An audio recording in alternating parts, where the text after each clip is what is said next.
Silvana estava arrumando os sapatos quando percebeu que as botas favoritas do marido estavam com a sola soltando. Querendo fazer uma surpresa para ele, levou as botas à sapataria. Mas pouco depois, o sapateiro ligou e disse: "A senhora precisa vir imediatamente. É melhor não mostrar isso ao seu marido." Quando Silvana chegou lá, ficou paralisada ao ver o que ele havia encontrado.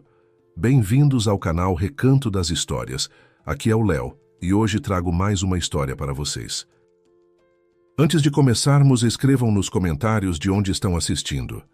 Desejo a todos uma ótima escuta. Silvana estava ajoelhada diante da sapateira velha no corredor, retirando os pares um a um e colocando-os sobre um jornal estendido no chão.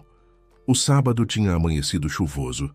Não havia vontade de sair, e ela resolveu finalmente organizar aquele canto que estava sem ser tocado há pelo menos 2 anos. Cheirava a couro, poeira e um leve cheiro de borracha. Na prateleira de baixo, ela encontrou sandálias de verão com a alça rasgada, que ela guardava sem saber por que já pela 3ª temporada, tênis surrados de Roberto, com os quais ele ia ao sítio, e mais um par de chinelos sem par.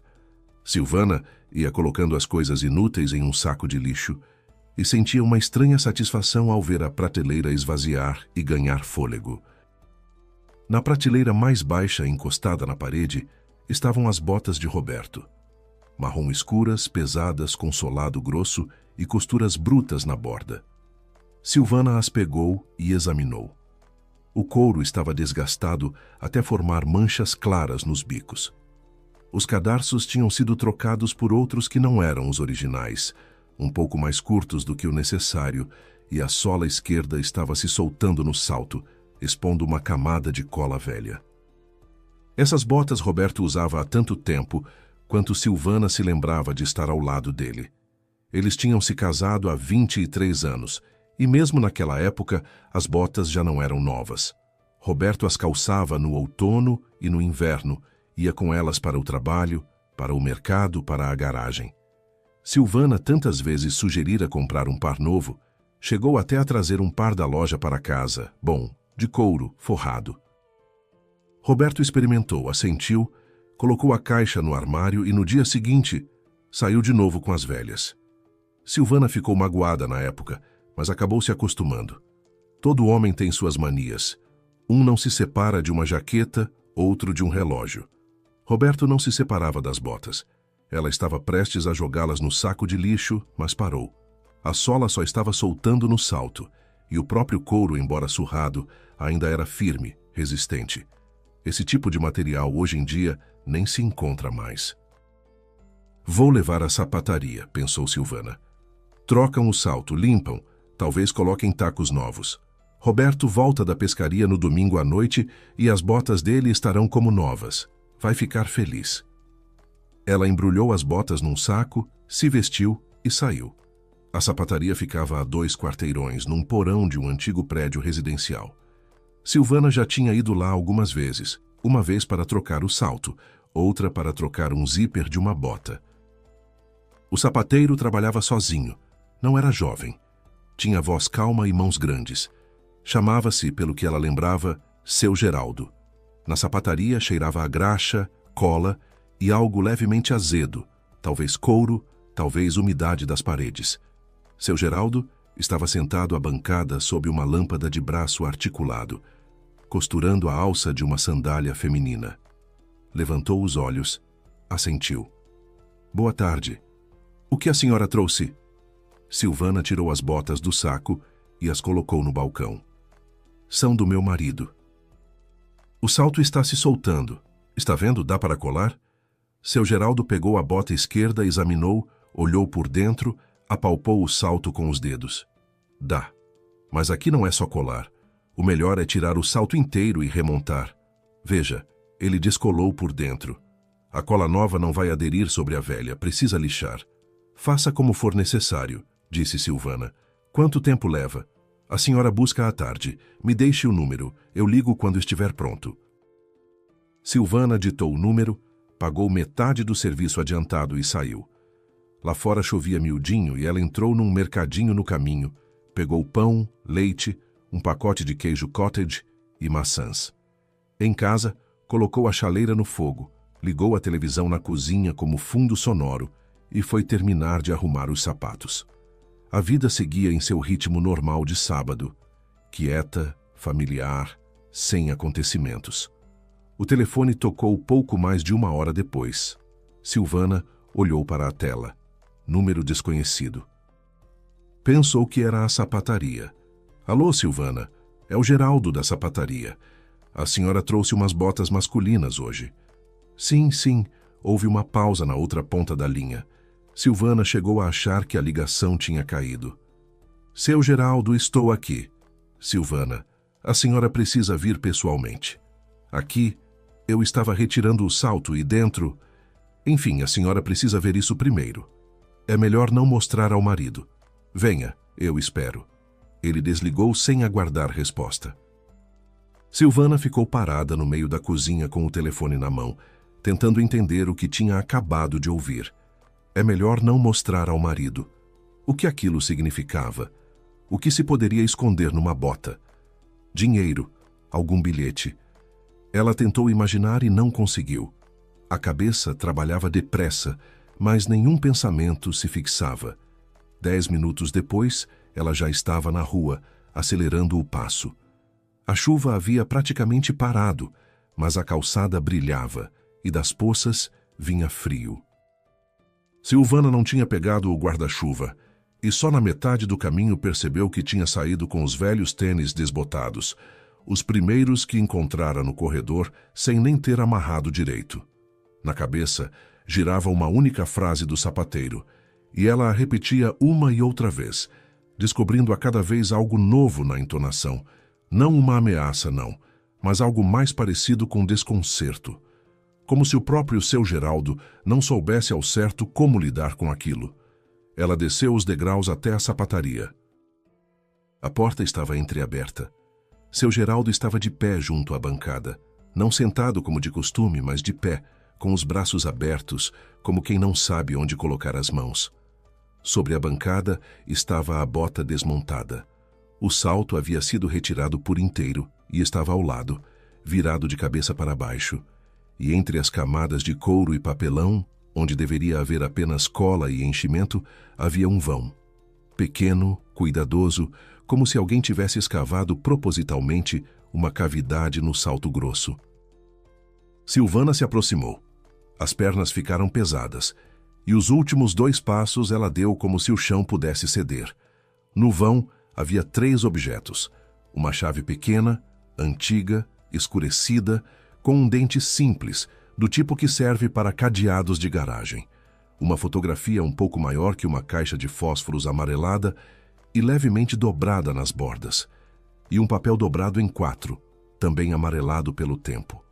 Eu retirei o salto, fui lixar e caiu, disse seu Geraldo em voz baixa. Foi feito de propósito. A cavidade foi escavada e depois colada por cima.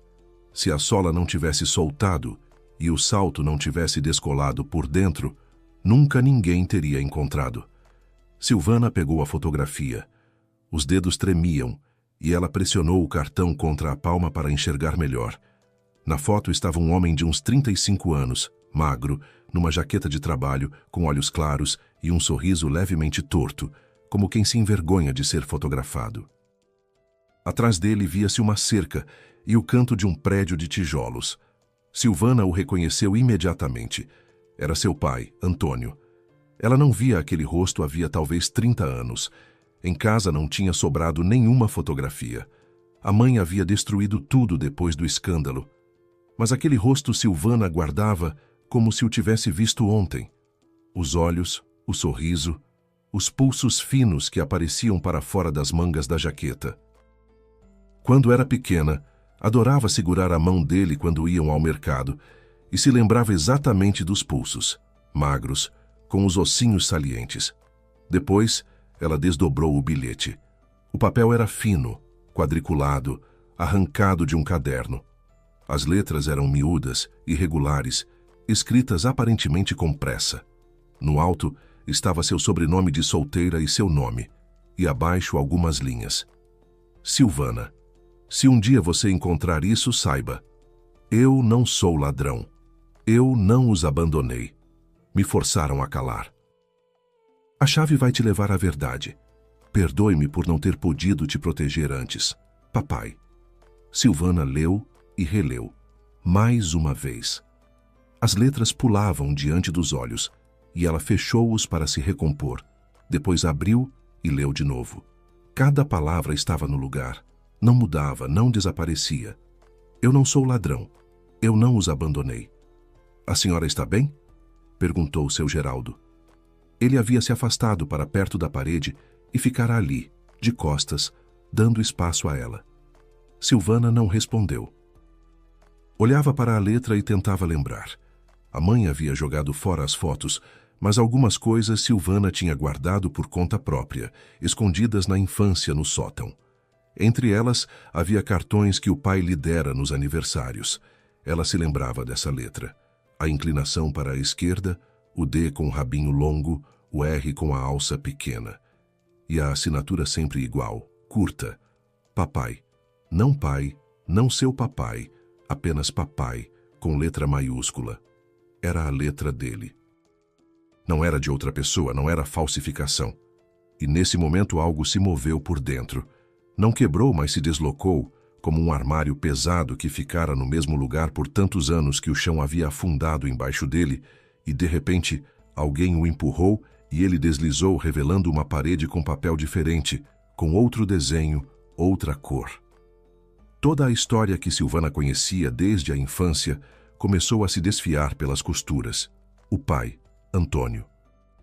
Ela se lembrava da voz dele, não das palavras, mas do próprio som, grave, levemente rouco. Lembrava que ele chegava do trabalho e lavava as mãos por muito tempo, ensaboando cada dedo separadamente, porque as mãos cheiravam a óleo de motor.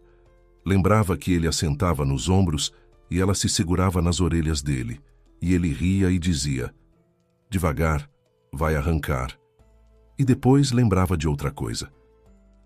De quando certa vez a mãe estava sentada na cozinha com o rosto coberto pelas mãos, e a avó estava do lado falando com voz dura. Eu sempre disse: ele não presta. Ladrão e covarde. Ainda bem que foi embora antes de o prenderem. Silvana tinha 12 anos naquela época.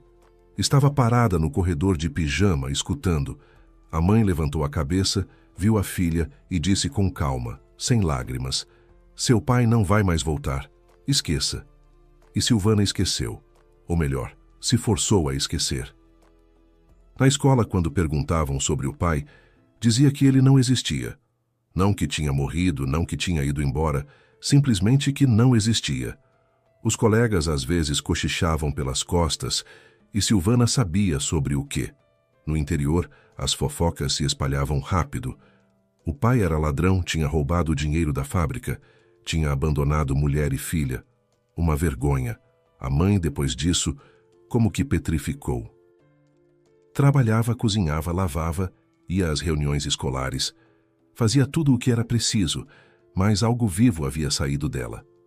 Parou de rir, parou de chamar visitas, parou de usar os brincos que o pai lhe dera num aniversário de casamento. Silvana às vezes pegava a mãe sentada à janela, simplesmente olhando para a escuridão, e nesses momentos ficava com medo. A mãe não chorava. Chorar seria mais fácil. Ela simplesmente existia ao lado da filha, como um móvel, como uma parede, como alguém que ainda respira, mas esqueceu de vez o que é estar vivo.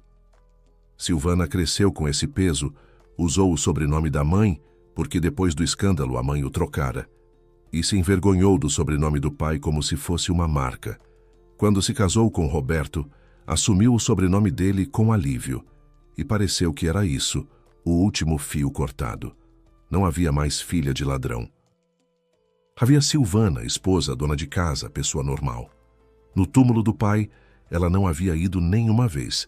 Sabia que ele estava enterrado no cemitério antigo perto da estrada, mas nunca se aproximou.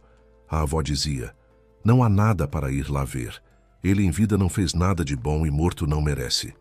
E Silvana acreditava, porque não acreditar era impossível. Todos ao redor diziam a mesma coisa. O pai era culpado, o pai roubou, o pai desonrou a família. E agora ela estava numa sapataria de porão com cheiro de cola e couro, segurando um bilhete de 30 anos atrás e lendo: Eu não sou ladrão. Eu não os abandonei. Me forçaram a calar. Seu Geraldo tossiu. Percebo que é um assunto de família. As botas eu monto de volta como estavam, ou deixo o salto desmontado. Deixe, disse Silvana em voz baixa. Por enquanto. Ela cuidadosamente colocou a chave, a fotografia e o bilhete no bolso da jaqueta, fechou o zíper, passou a mão por fora do bolso para se certificar de que tudo estava lá e saiu para a rua. A chuva havia parado completamente. O asfalto secava e dele subia aquele cheiro especial de poeira molhada e pedra quente. Silvana foi até um banco perto do parquinho, sentou e tirou o bilhete. Desdobrou, leu, dobrou. Desdobrou, leu. As letras não mudavam. Perdoe-me por não ter podido te proteger antes. 30 anos. 30 anos ela havia considerado o pai desonrado. 30 anos se envergonhou do nome dele. 30 anos viveu com uma verdade alheia que talvez nunca tivesse sido verdade. E o bilhete estava dentro do salto de uma bota velha, esperando. Com paciência em silêncio. Como só esperam aqueles que foram forçados a calar. Silvana voltou para casa devagar. As pernas a levavam por conta própria, enquanto a cabeça estava em outro lugar. Na infância, naquele apartamento com papel de parede amarelo, onde o pai lavava as mãos na pia e cantarolava baixinho. Ela subiu até o seu andar, abriu a porta e, antes de tudo, verificou o bolso da jaqueta. A chave, a fotografia, o bilhete, tudo no lugar. Tirou os sapatos, foi para a cozinha. A chaleira que ela havia colocado de manhã tinha esfriado há muito tempo. Silvana a ligou de novo, tirou uma xícara, colocou chá e ficou parada com a colher na mão. Percebeu que estava fazendo tudo isso mecanicamente e que por dentro não havia silêncio, mas um zumbido, como de uma subestação elétrica. O bilhete estava no bolso, mas as palavras dele ficavam diante dos olhos como se tivessem sido gravadas a fogo. Roberto devia voltar da pescaria no domingo à noite. Um dia inteiro de espera. Silvana tentou se ocupar com alguma coisa. Terminou de lavar a louça, limpou o fogão, ligou a televisão. Uma apresentadora num vestido vibrante falava sobre uma nova receita de bolo. Silvana olhava para a tela sem ver nada. Levantou, desligou a televisão e tirou o bilhete. Colocou-o de novo na mesa da cozinha, ao lado a fotografia e a chave, sentou-se diante deles e começou a examinar como uma investigadora examinaria provas. A chave era simples, chata, com um dente simples. Do tipo que serve para cadeados ou portões de garagem antigos. A fotografia era amadora, levemente desfocada, com borda branca nas bordas, como se imprimia nos anos 80 ou início dos 90. Na foto, o pai parecia mais jovem do que Silvana se lembrava. Ou talvez ela o lembrasse já cansado, já depois de tudo que havia começado. Aqui ele ainda sorria. No verso da fotografia, a lápis, estava escrito um endereço, rua, número da casa, e uma anotação, garagem 14. Silvana virou a fotografia novamente, olhou para o pai, tentou lembrar a voz dele e ela vinha em fragmentos, não em palavras, mas em entonação. Como ele a chamava para jantar. Como dizia a mãe, não faça barulho, ela dormiu. Como tossia no inverno, comprido, forçado, e a mãe o obrigava a beber leite quente com mel. O domingo se arrastou insuportavelmente. Silvana quase não dormiu a noite toda, e de manhã tomou café um após o outro, até que o estômago começou a doer. Ela esperava Roberto como provavelmente nunca havia esperado por ninguém. Não com ternura, não com alegria, mas com uma necessidade pesada. Ela precisava ver o rosto dele no momento em que mostrasse a descoberta. Não as palavras. O rosto. Roberto chegou por volta das 7 da noite, abriu a porta, colocou a bolsa no corredor. Cheirava a peixe, fogueira e umidade. Tirou a jaqueta, jogou-a no gancho. — A chaleira está quente? — perguntou ele, espiando para a cozinha. — Está, disse Silvana. Senta. Algo em sua voz, ao que parece, o tocou, porque Roberto a olhou com atenção antes de sentar. Baixou-se na cadeira, estendeu as pernas. Silvana, em silêncio, colocou diante dele sobre a mesa a fotografia, a chave e o bilhete desdobrado. Roberto passou os olhos pela mesa e parou. Silvana viu como o rosto dele ia mudando. Não bruscamente, não teatralmente, mas devagar, camada por camada, como se tirassem uma máscara dele. Primeiro as sobrancelhas se ergueram levemente, depois os lábios se comprimiram, depois ele parou de respirar. Ela percebeu isso pelo peito, que ficou imóvel. "Onde você arranjou isso?" perguntou ele em voz baixa. "Na sua bota. Levei à sapataria." O sapateiro tirou o salto e dentro havia um vão. Isso estava lá dentro. Roberto não tocou na fotografia nem no bilhete. Olhava para a chave como se ela pudesse queimá-lo. "São coisas velhas", disse ele afinal. "Sabe-se lá, talvez do dono anterior das botas." "Roberto", ela o interrompeu. "No bilhete está meu nome, meu sobrenome de solteira, e na fotografia está meu pai." Ele calou, estendeu a mão para a xícara, embora ela estivesse vazia, e só então recuou a mão. "Olha", começou ele num tom diferente, mais suave, quase suplicante. "Tudo isso são coisas do passado. O passado. Não vale a pena reabrir. Seu pai, ele mesmo tem culpa no que aconteceu. Todo mundo sabe." "Por que você quer ir atrás disso de novo? De onde vem a foto dele na sua bota?" O silêncio na cozinha era tamanho que Silvana ouvia a torneira pingando, cadenciado, monótono, pingo, pingo, pingo.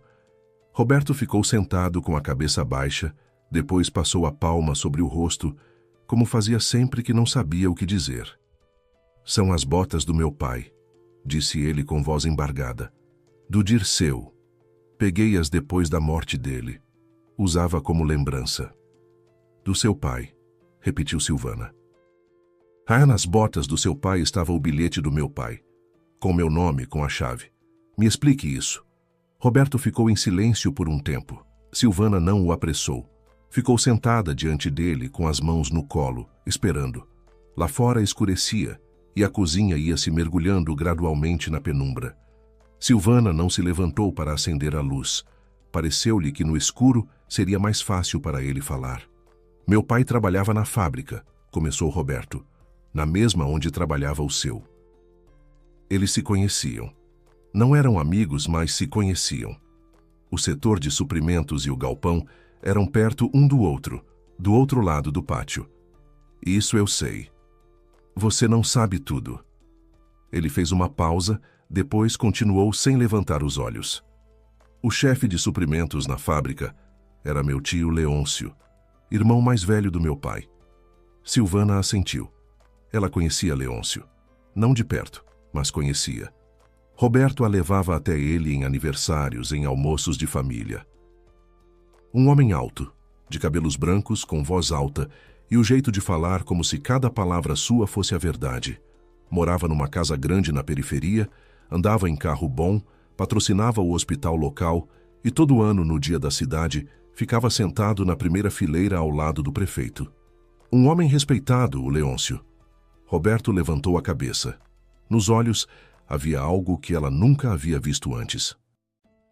Não bem medo, mas um cansaço do tipo que se acumula durante anos e emerge somente quando as paredes já não aguentam mais. "Ele armou um esquema", disse Roberto, com voz uniforme. "Naquela época, nos anos 90, houve uma grande compra na fábrica. Leôncio combinou com o fornecedor, inflou os preços, ficou com a diferença. O dinheiro para a época era muito." Silvana escutava sem interromper. A chaleira no fogão havia esfriado há muito tempo. A torneira pingava. E naquele pingo monótono se entrelaçavam as palavras de Roberto, calmas, pesadas como pedras que ele carregava há mais de 20 anos e agora jogava no chão, uma por uma. Seu pai percebeu a irregularidade. Ele trabalhava no galpão, mas tinha acesso às notas fiscais porque recebia os materiais. Viu que os números não batiam, começou a fazer perguntas, queria apresentar uma reclamação à administração. E o que Leôncio fez? o que sabia fazer melhor. Armou uma cilada. Arrumou tudo para parecer que o dinheiro havia sido roubado por Antônio. Os documentos foram alterados, as assinaturas falsificadas. Seu pai foi convocado a uma comissão interna e lá tudo foi apresentado como caso encerrado. Ou ele ia embora em silêncio, ou era processo criminal. Antônio escolheu ir embora. Silvana engoliu em seco. Na garganta havia um nó seco, áspero, como lixa. E o seu pai, o Dirceu? Ele sabia. Roberto disse isso tão baixinho que Silvana adivinhou a palavra mais do que a ouviu. Sabia. Ele entendeu tudo naquele momento. Mas Leôncio é o irmão mais velho. Ele sempre resolveu tudo na família. Meu pai dependia dele. O emprego, o apartamento, tudo passava por Leôncio. Meu pai tinha medo de perder o lugar. Medo de que Leôncio o expulsasse também. Afinal de contas, ele também tinha família. Eu, minha mãe. E ele ficou em silêncio. Ficou em silêncio, repetiu Silvana. Ela se levantou, foi até a janela. O vidro estava frio e ela pressionou a testa nele. Lá fora brilhava um poste de luz e sua luz amarela pousava no asfalto molhado como uma mancha chata. Em algum lugar no pátio bateu uma porta. Meu pai, antes de ir embora, começou ela sem se virar. Entregou algo ao Dirceu. Foi de propósito? Sim. Antônio foi até meu pai de noite, um dia antes de desaparecer.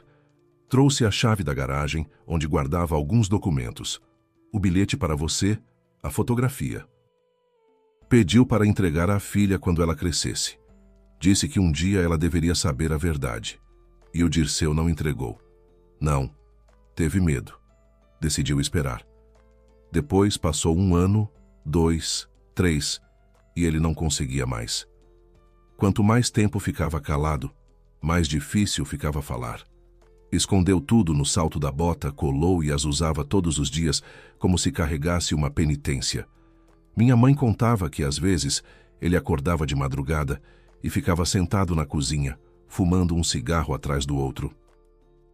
Ela achava que era insônia, mas ele, ao que parece, estava pensando no seu pai. Silvana voltou à mesa, pegou a fotografia, passou o dedo pelo rosto do pai. Antes de morrer, continuou Roberto, olhando para a mesa, meu pai me chamou. Ele já falava mal, estava com falta de ar, disse. Nas minhas botas velhas, uma dívida com a filha de um estranho. Entrega. Eu não entendi na hora, fui perguntar ao Leôncio. O tio riu e disse que meu pai estava confuso nos últimos dias, delirando, falando besteira. Disse, joga fora essas botas e esquece. Mas você não jogou fora. Não joguei. Eram do meu pai.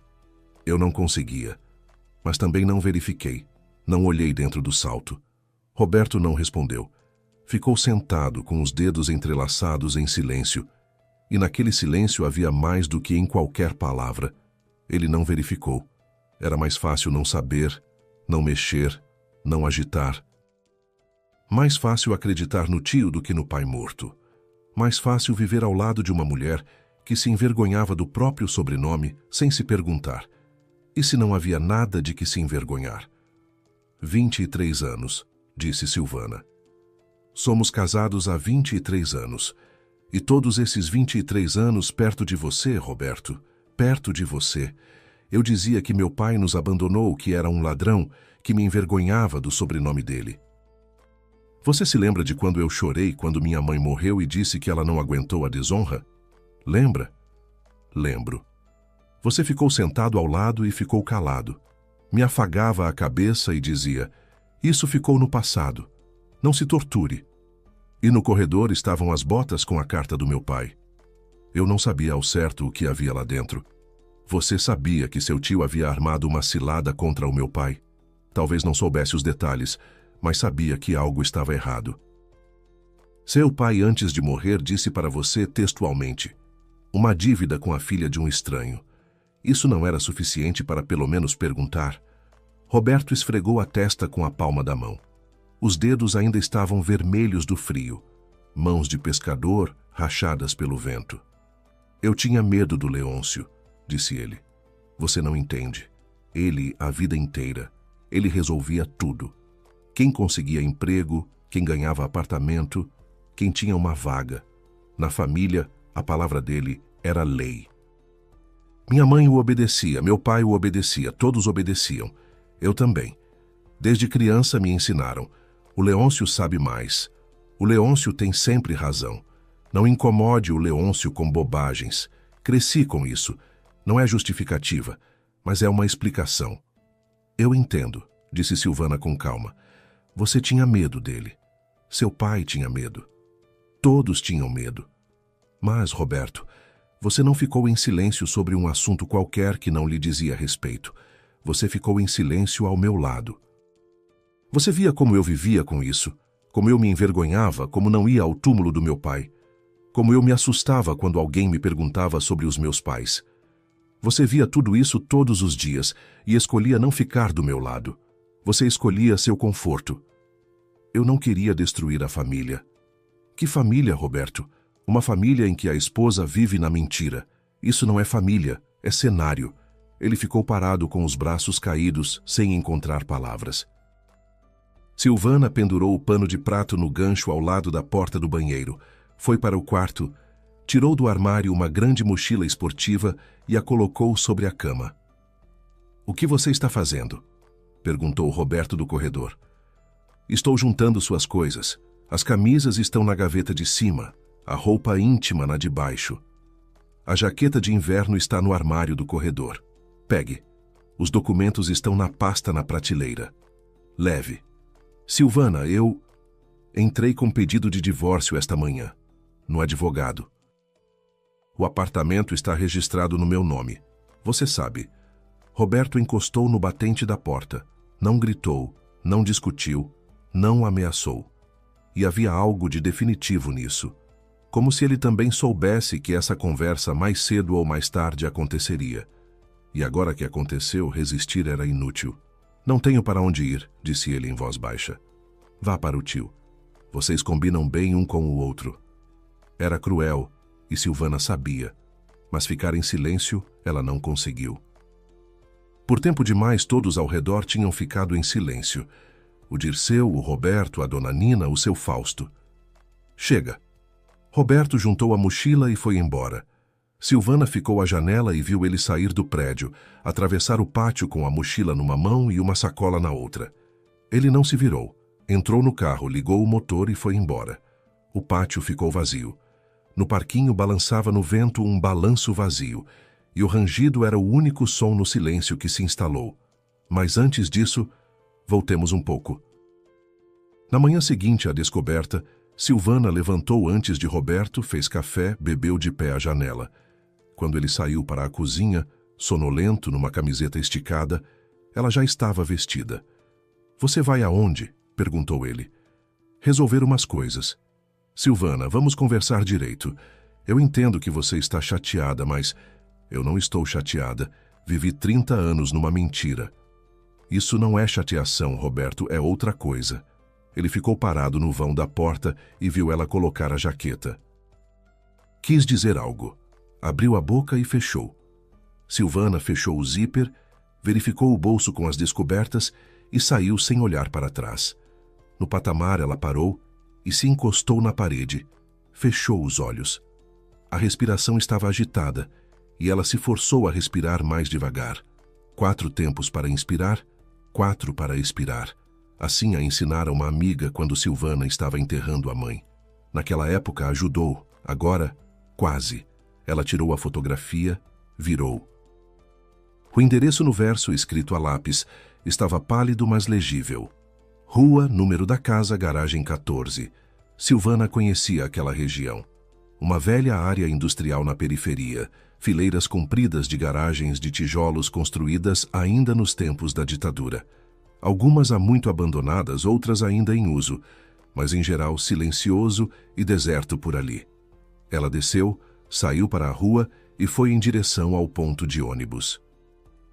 A manhã estava clara, fria, com aquela luz particular do outono quando as sombras são longas e o ar cheira a folhas caídas e fumaça. Em algum lugar queimavam folhas secas de quintal.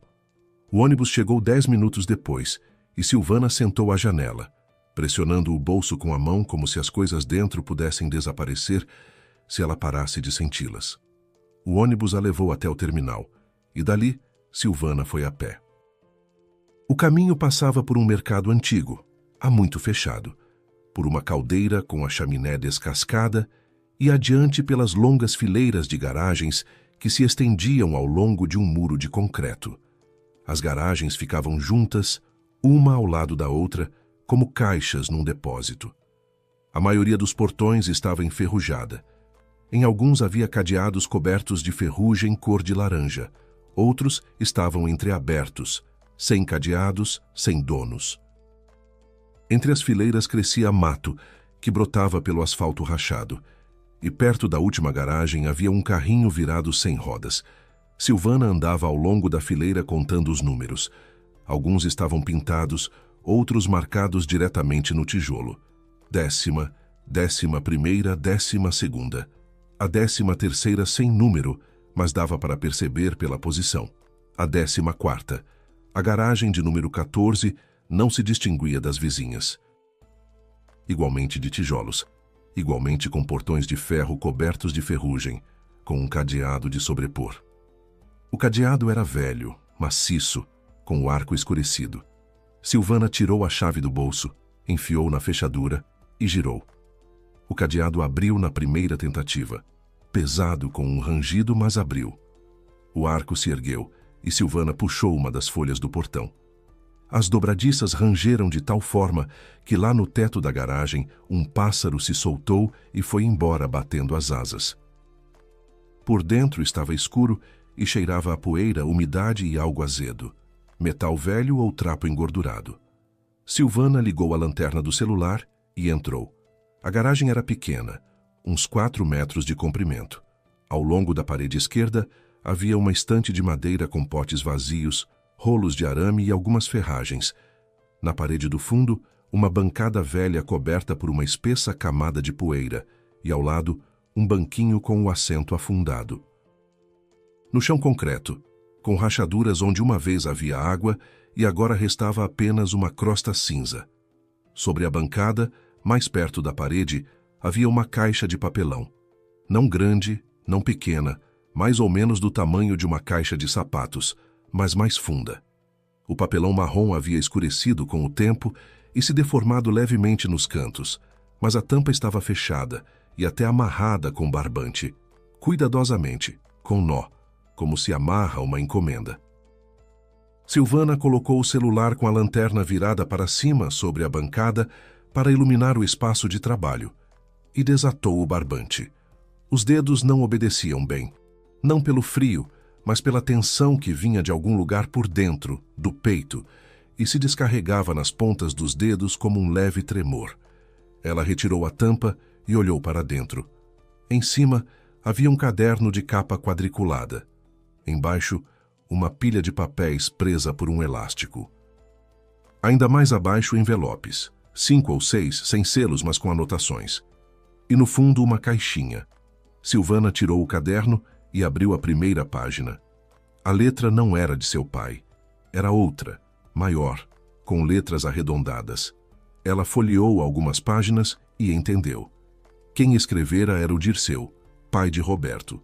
O caderno começava sem data, sem destinatário, apenas texto, como se uma pessoa escrevesse para si mesma para não enlouquecer. Sei que devia ter falado naquela época, mas não consegui. Leôncio disse que se eu abrisse a boca, faria comigo o mesmo que fez com Antônio. Eu acredito nele. Ele sempre faz o que diz. Silvana folheou as páginas. Os registros eram irregulares, às vezes de semana em semana, às vezes de mês em mês, às vezes com intervalo de meio ano, mas o tom não mudava. Dirceu descrevia como Leôncio arquitetou a compra fraudulenta, como os documentos foram falsificados, como Antônio foi convocado à comissão interna e posto diante de uma escolha. Descrevia detalhes que Roberto, na mesa da cozinha, havia resumido em poucas palavras, mas aqui estavam expandidos como um protocolo. Nomes, datas, valores. Quem assinou o quê? Quem estava presente? Quem ficou em silêncio? Embaixo do caderno havia formulários da fábrica, cópias tiradas aparentemente numa fotocopiadora velha, com listras cinzas nas bordas, notas fiscais, atas de recebimento, relatórios comparativos com números que não batiam. Silvana não entendia de contabilidade, mas até ela conseguia ver. Num documento estava uma determinada soma, e noutro, pelo mesmo período e pelo mesmo fornecimento, outra soma completamente diferente. A diferença era significativa. Na mesma caixa havia cópias de requerimentos, um escrito à mão com a letra de Antônio.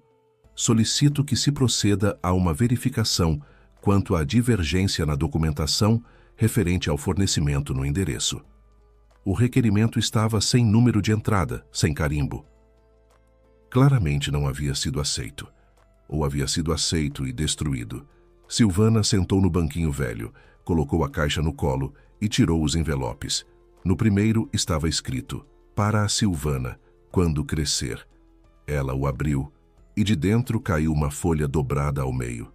Uma carta do pai. Ele escrevia para ela. Não para a mãe, não para um advogado, não para um jornal. Para ela, a filha que na época tinha 12 anos. Escrevia como se ela já fosse adulta e pudesse entender. Silvana, estou indo embora. Não porque quero, mas porque não me restou escolha. Disseram-me que se eu ficar será pior, para mim e para vocês. Não posso deixar isso acontecer. Sei o que vão te contar. Vão dizer que sou ladrão, que abandonei a família, que sou uma pessoa ruim. Não acredite. Nunca roubei nada de ninguém e eu nunca, ouça, nunca quis ir embora de você. Um dia você vai saber tudo. Espero que o Dirceu tenha coragem de te entregar o que lhe deixei. Se não tiver, talvez o destino encontre um jeito por conta própria. Sinto sua falta todos os dias. Papai. No segundo envelope havia outra carta, mais recente, a julgar pelo papel e pela tinta. O pai escrevia que havia tentado voltar, que veio ao interior 2 anos depois, queria ver a filha, ficou esperando perto da escola. Viu Silvana saindo com uma amiga, num casaco azul com uma mochila. Quis se aproximar, mas 2 homens vieram até ele. Disseram de forma curta: você não existe aqui. Que não vai existir. Vá embora enquanto pode. Ele foi. Nunca mais voltou. Silvana estava sentada na garagem fria num banquinho velho e não percebia que as lágrimas escorriam pelas bochechas. Elas caíam sozinhas, sem soluços, sem careta. Simplesmente corriam, como água que ficou represada por tempo demais. 30 anos ele ficou parado perto da escola e a olhava. Ela passava no casaco azul sem saber. Ela enxugou o rosto com a manga, guardou as cartas de volta na caixa e fechou a tampa. Amarrou com o barbante como antes. Pegou a caixa embaixo do braço, saiu da garagem e fechou o cadeado. Ficou parada 1 minuto olhando para os portões enferrujados. Depois se virou e foi em direção ao ponto de ônibus. Em casa, ela primeiro fez cópias de todos os documentos no scanner, que ficava na prateleira do quarto. Os originais ela guardou de volta na caixa e a escondeu no sótão atrás de cobertores velhos. As cópias ela espalhou sobre a mesa e começou a estudar, marcando a lápis nas margens o que lhe parecia importante. Ao anoitecer, uma imagem havia se formado diante dela, não completa, mas suficiente para entender. O pai não havia roubado nada. Ele havia sido usado como peça de xadrez para proteger o rei. No dia seguinte, Silvana começou a procurar as pessoas que trabalharam na fábrica naqueles anos. Não foi fácil. Os ex-funcionários tinham se espalhado, envelhecido. Alguns tinham morrido. Mas Silvana se lembrava de alguns sobrenomes nos documentos e começou a ligar para conhecidos, perguntar, buscar por pessoas em comum. O primeiro que ela encontrou foi seu Fausto, ex-almoxarife. Ele morava do outro lado da cidade, num prédio antigo, sozinho. A esposa havia morrido 5 anos antes. Os filhos tinham ido embora.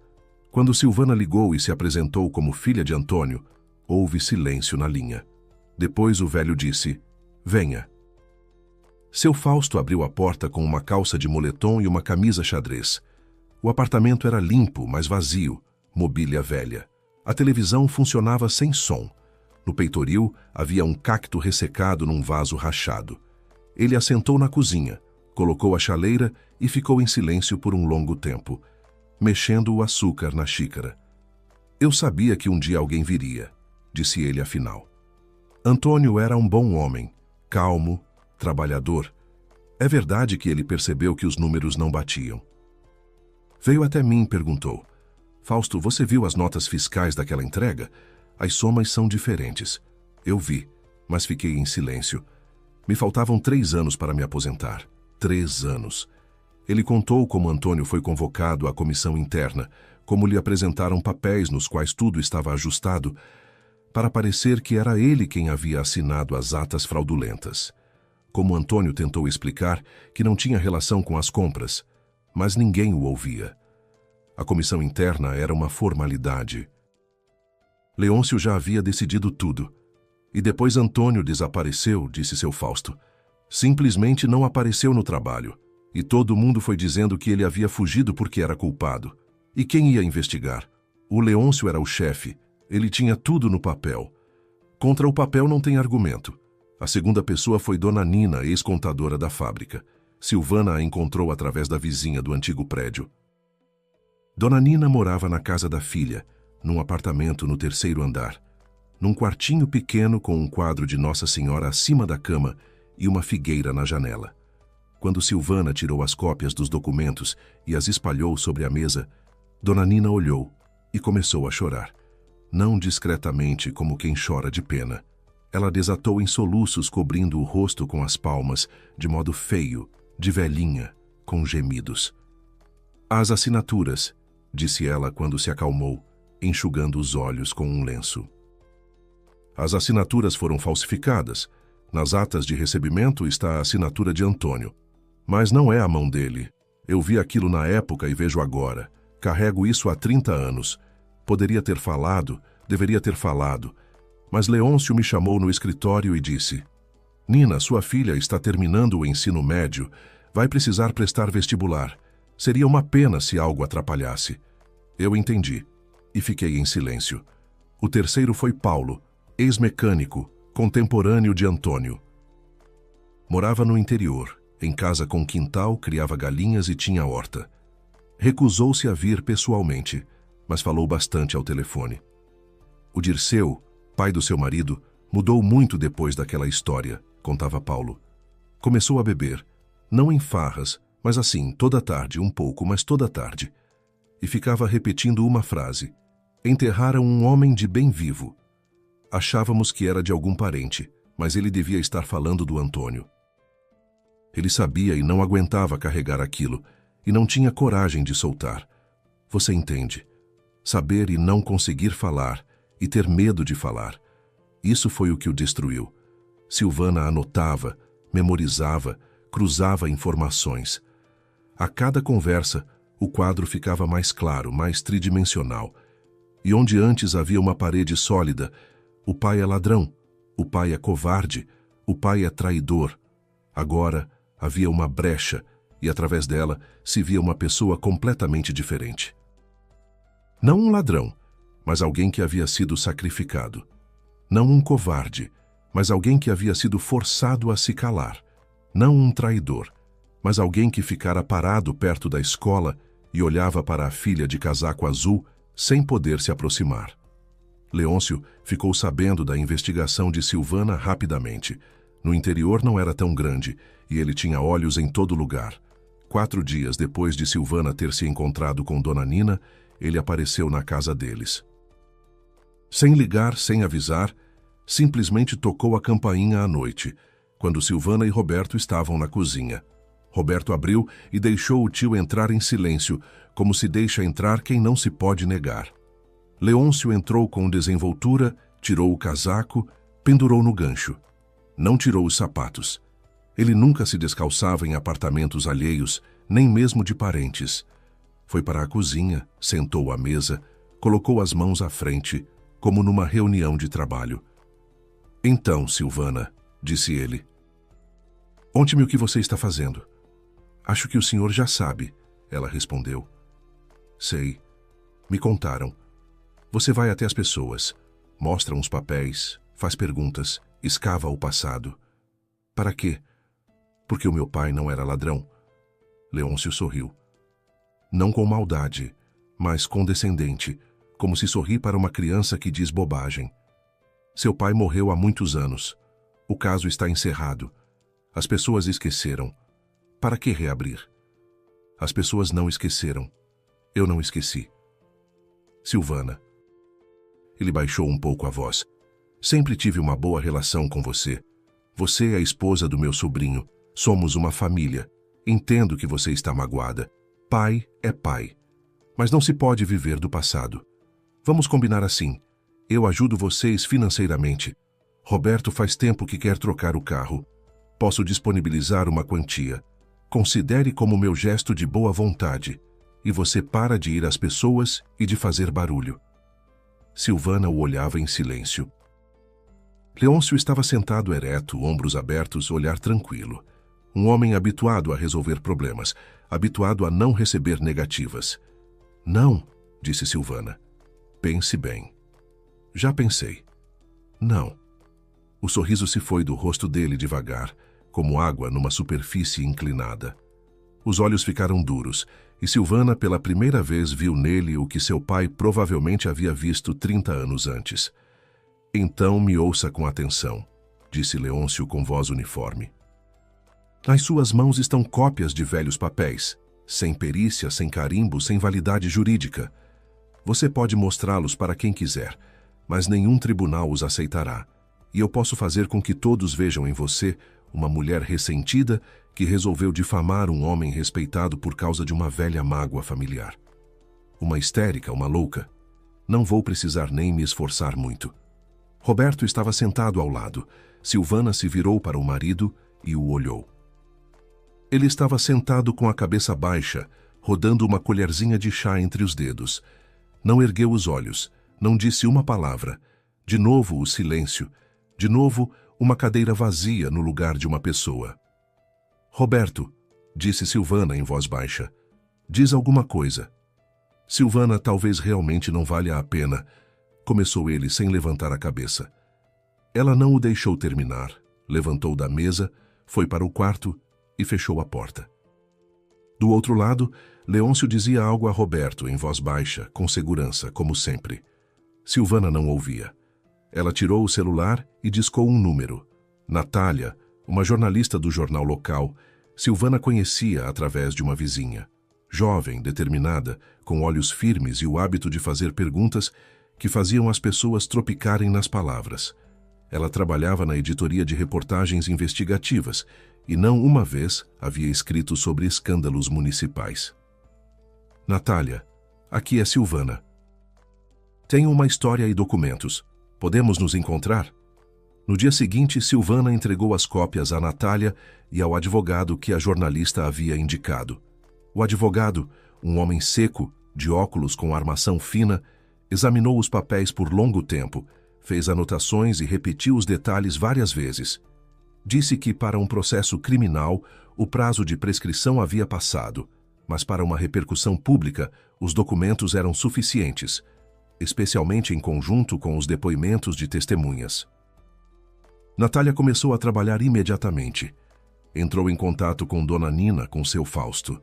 Encontrou mais 2 ex-funcionários da fábrica que concordaram em falar em anonimato. A história começou a circular pela cidade. Primeiro em silêncio, em sussurros por conhecidos e ex-colegas. Depois mais alto. As pessoas que por anos haviam respeitado Leôncio, que apertavam sua mão em eventos e recebiam dele presentes nos feriados, pela primeira vez, ouviram uma versão diferente dos fatos. E essa versão estava respaldada por papéis. O aniversário da fábrica foi comemorado na Casa de Cultura Municipal, um prédio antigo com colunas na entrada e pesadas cortinas de veludo no salão.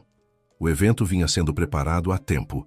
A administração municipal havia destinado verbas. Foram convidados veteranos da produção, ex-diretores, jornalistas de publicações locais. Nas paredes do foyer foram penduradas fotografias em preto e branco dos galpões, das máquinas, das equipes de trabalho. O ar cheirava a tinta fresca e a crisântemos colocados pelos cantos em vasos de plástico. Leôncio seria homenageado como o terceiro da lista. Diploma de honra pela contribuição ao desenvolvimento da empresa. Agradecimento pelo trabalho filantrópico, placa comemorativa. O nome dele constava no programa em letras grandes e no foyer havia um painel com a foto dele, com uns 20 anos a menos, num terno com uma fita de condecorações na lapela. Silvana chegou meia hora antes do início. Usava um casaco escuro simples, o cabelo preso, sem maquiagem. Ao lado dela caminhavam Dona Nina num vestido velho de lã e seu Fausto num paletó, que, a julgar pela aparência, ele não vestia havia uns 10 anos. As mangas eram curtas demais e o botão da barriga segurava por um fio. Levemente atrás vinha Paulo, chegado do interior numa jaqueta sobre um suéter, com o rosto curtido pelo vento. Ninguém os parou na entrada. Não pediam convites. O evento era aberto e o salão estava cheio de todo tipo de gente. Ex-funcionários, seus filhos, aposentados dos prédios vizinhos que não tinham para onde ir à noite. Silvana e seus acompanhantes sentaram na penúltima fileira e esperaram em silêncio. O salão foi se enchendo. A apresentadora, uma mulher em um paletó brilhante, subiu ao palco e começou a falar sobre a gloriosa história da empresa, sobre feitos laborais, sobre as pessoas que deram à fábrica seus melhores anos. As palavras eram lisas, habituais, como contas de um rosário. A plateia aplaudia com cortesia. Leôncio estava sentado na primeira fileira. Silvana via a nuca dele, grisalha, bem aparada. Ele ficava ereto, sem se virar, de vez em quando assentindo quando a apresentadora mencionava alguma data ou acontecimento. Quando anunciaram o nome dele, ele se levantou devagar, ajeitou o paletó e subiu ao palco. A plateia aplaudiu, não com entusiasmo, mas respeitosamente. A apresentadora leu as credenciais, listou os projetos filantrópicos, mencionou o valor das doações. Leôncio recebeu o diploma, apertou a mão do prefeito e se aproximou do microfone. "Obrigado", começou ele. "A fábrica não são as paredes nem as máquinas. A fábrica são as pessoas. Tenho orgulho de ter feito parte dessa família. Posso dizer algo?" A voz veio da plateia, baixa, mas clara. As pessoas se viraram. Dona Nina estava de pé, segurando com uma mão o encosto da cadeira à sua frente. Na outra mão ela apertava sua bolsinha velha com fecho de metal. Estava pálida, os lábios tremiam levemente, mas a voz não tremia. A apresentadora ficou desorientada, olhou para os organizadores, eles trocaram olhares. Na plateia surgiram sussurros. "Senhora, por favor, aguarde. Agora não é o momento para perguntas da plateia." "Tenho 74 anos", disse Dona Nina sem elevar a voz. "E pode ser que eu não tenha outra oportunidade." Silvana levantou ao lado dela e entregou a um organizador sentado na ponta uma pasta com cópias dos documentos. Ele a pegou maquinalmente e abriu.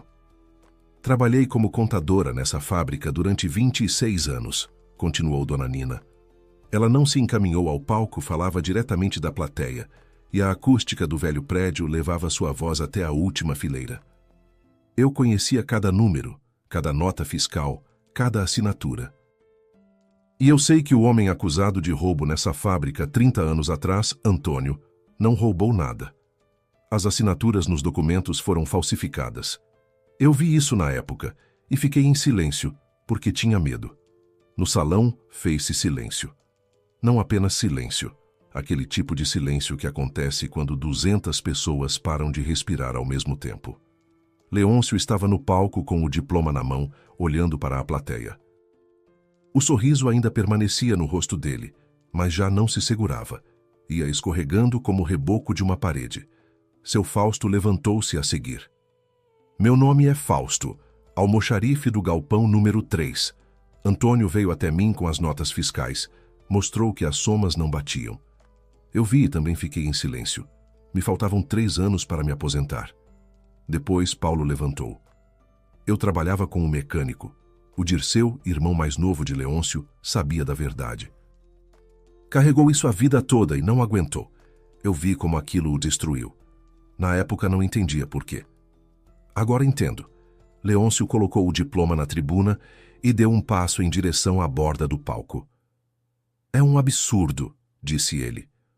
Uns velhinhos falando bobagem. O caso foi há 30 anos, está encerrado. O culpado foi identificado. Não entendo por que fazer esse circo num evento de confraternização. Mas a plateia já não o ouvia. As pessoas passavam entre si as cópias dos documentos da pasta que Silvana havia entregue ao organizador. Alguns fotografavam as páginas com o celular. Natália, a jornalista, estava encostada na parede com o gravador ligado, filmando com a câmera. Na terceira fileira, uma senhora de idade que Silvana não conhecia se virou para a vizinha e disse em meia voz, mas de modo que todos ao redor ouviram.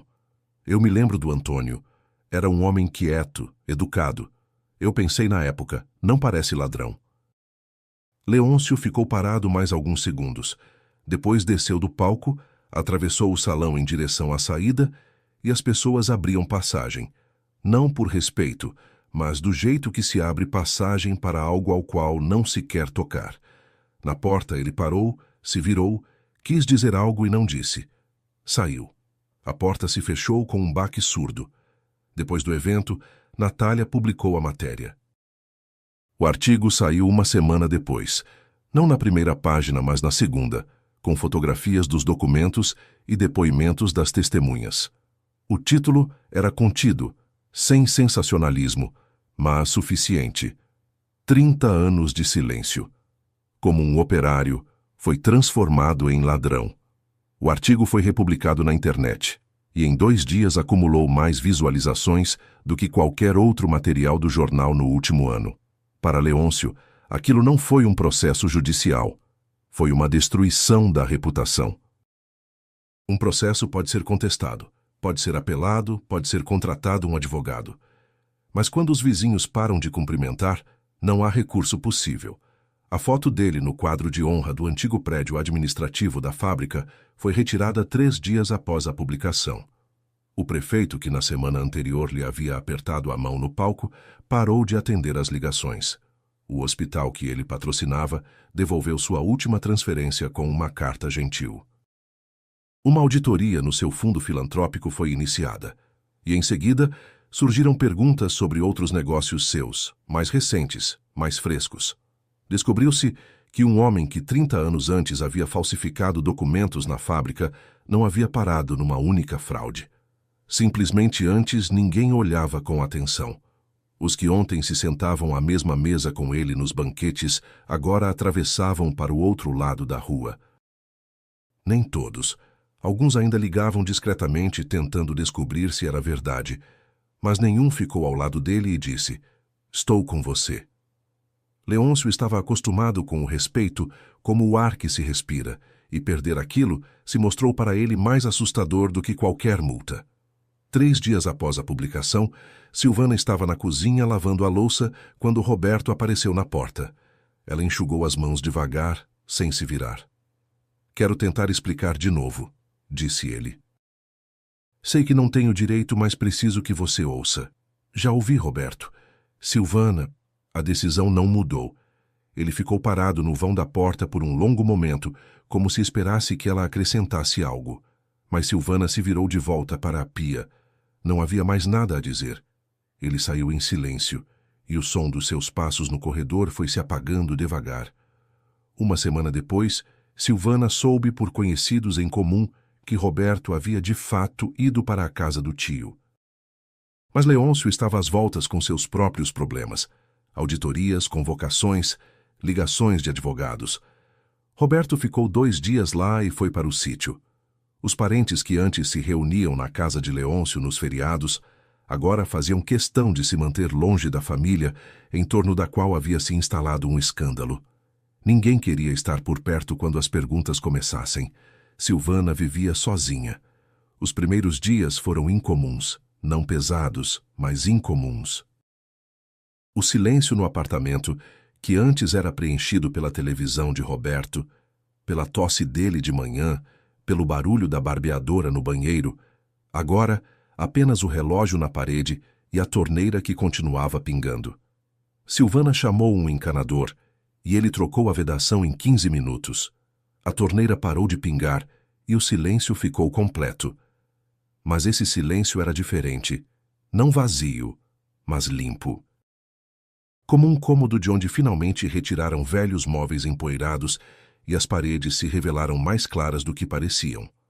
Num sábado de manhã, Silvana levantou cedo, fez café e o bebeu à janela. Depois, se vestiu, saiu de casa e foi ao cemitério antigo perto da estrada. O número do lote ela sabia. Certa vez o encontrara num velho papel da mãe e anotara nas margens de um bloco, sem saber bem porquê.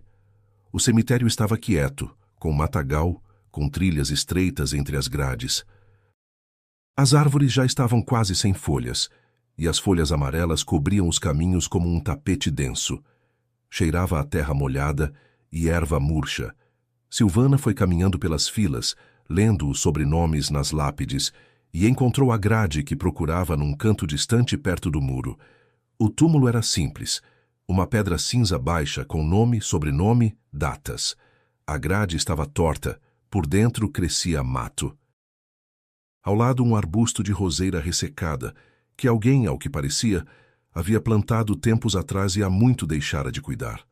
Flores não havia, nem velhas, nem novas, nada. Silvana abriu o portãozinho da grade, entrou e parou diante da pedra. Tirou da bolsa um pequeno buquê, 3 cravos brancos comprados no caminho no mercado e os colocou na base do monumento. Depois tirou do bolso a fotografia amarelada, aquela mesma do salto da bota, e a encostou na pedra, prendendo-a embaixo com uma pedrinha para não ser levada pelo vento. Ficou parada por um longo tempo, sem falar em voz alta. Não havia necessidade de palavras. Simplesmente ficou de pé, olhando para o nome gravado na pedra cinza, e pela primeira vez em 30 anos não sentiu vergonha. Nenhuma, nem a sombra dela. Onde antes havia aquela sensação ardente e familiar, filha de ladrão, filha de desonra, filha de alguém que é melhor não lembrar, agora havia vazio. Não o vazio frio, mas o vazio leve. Como depois de uma longa doença, quando a febre cede e o corpo de repente fica sem peso. O vento mexia as folhas nos caminhos. Em algum lugar além do muro do cemitério passou um carro. O sol saiu de trás das nuvens e pousou sobre a lápide como uma mancha quente. E a fotografia na pedra, o pai jovem na jaqueta de trabalho com o sorriso torto e acanhado, por um instante ganhou vida naquela luz. Silvana ajeitou as flores, passou a palma sobre a pedra e saiu da grade. Fechou o portãozinho. Ficou mais um minuto olhando para o túmulo de longe, como quem fixa o caminho na memória. Depois se virou e foi em direção à saída. Ela havia perdido o marido. Havia perdido 23 anos de vida ao lado de um homem que sabia ficar em silêncio enquanto a sorte alheia era destruída ao lado dele. Mas ela havia devolvido o pai a si mesma, não vivo, não em carne, mas na verdade. Havia devolvido o nome dele, a honestidade dele, a memória dele. E havia devolvido a si mesma o sobrenome, aquele de solteira, do qual se envergonhara por tantos anos. Ela havia querido apenas consertar umas botas velhas. E encontrara uma verdade que 2 famílias haviam tido medo de pronunciar por quase uma vida inteira. E acontece que a verdade é como aquela chave no salto, pequena, discreta, escondida tão fundo que só se encontra por acaso. Mas quando você a encontra, ela abre portas sobre as quais você nem suspeitava. Silvana ia pela alameda em direção à saída do cemitério. As folhas farfalhavam sob os pés e no bolso da jaqueta estava a chave, já desnecessária, já tendo aberto tudo o que podia. Mas ela não pretendia se desfazer dela. Era a última coisa que o pai havia segurado nas mãos, pensando nela. E isso era suficiente.